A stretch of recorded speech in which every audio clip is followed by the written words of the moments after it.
dadka degan dhulka haddaan la helin oo dadkaa lala heshiin xad la tegi karaya ma jiro dee cabdiraxmaan isnoo shib buu yidhi aqalkiina hoosta ka soo xidhay nin jeel ku jira ma geli karti nin jeel ku jira kama duwana marka jeelkaa waxa weye ilaa jeelkubay dul joogto subax cajaayib xukuumaddii hore waxay doonaysa waa la garan jiray waxay diidaysa waa la garan jiray bal tayaa ka hadliya un imika dee adigu shalay waa adigii u doodayay miyaad ka hadsaa ka hadlin maxaa ka hadliya miyaad hadlaysa u shalay waa ninka marka xilka loo dhiibay ayuubu qofku yahay asalkii soo baxaa ka maxaa soo baxay cirana maanta dee nin aamusan adigu xukuumaddii madaxweyne hoosta ka xidhay xukuumaddii madaxweyne biixi waxa weeyaan wax kalaa kaaga soo baxay tiisilaanya wax kalaa kaaga soo baxay tacirana ma wax kalaa kaaga soo baxay horta biixi jaamac shabeel si weyn baa loogu xasuustaa waxa weeyaan inuu dabcan arrimaha marka laga hadlayo xadkii xuduudka Soomaaliland si adag iyo meel adag buu iska taagay Hargeysa aad u dhex jooga waadigii lahaa xadka iyo xuduudka xukuumaddu soo xoreyso mooyadood baa leh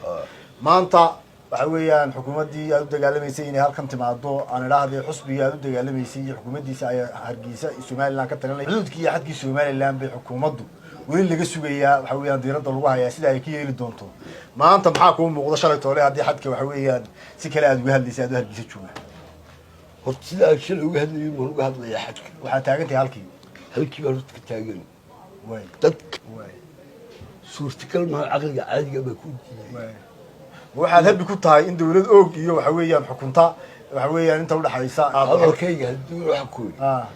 ummadda halkaa degan haddaan lala heshiin la tegi kari maayo waxa la hoostaayl kama taqaana dhul colaadeed dee lama joogo iminka waa la tagay dhul colaadeed weeyaan xadkan aanu kulu riyoonay waxa ka horeeya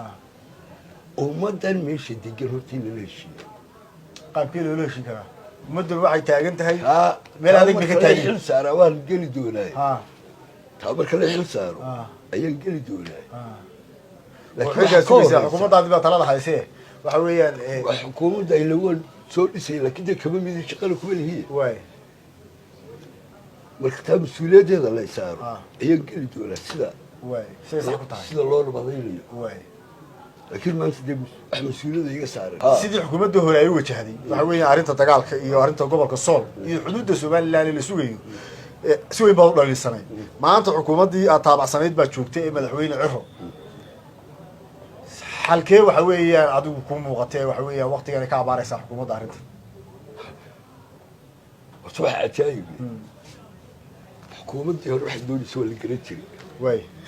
waxay diidaysa waa la garan jiray bal tayaa ka hadliya un imika dee adigu shalay waa adigii u doodayay miyaad ka hadsaa ka hadlin maxaa ka hadliya miyaad hadlaysa u shalay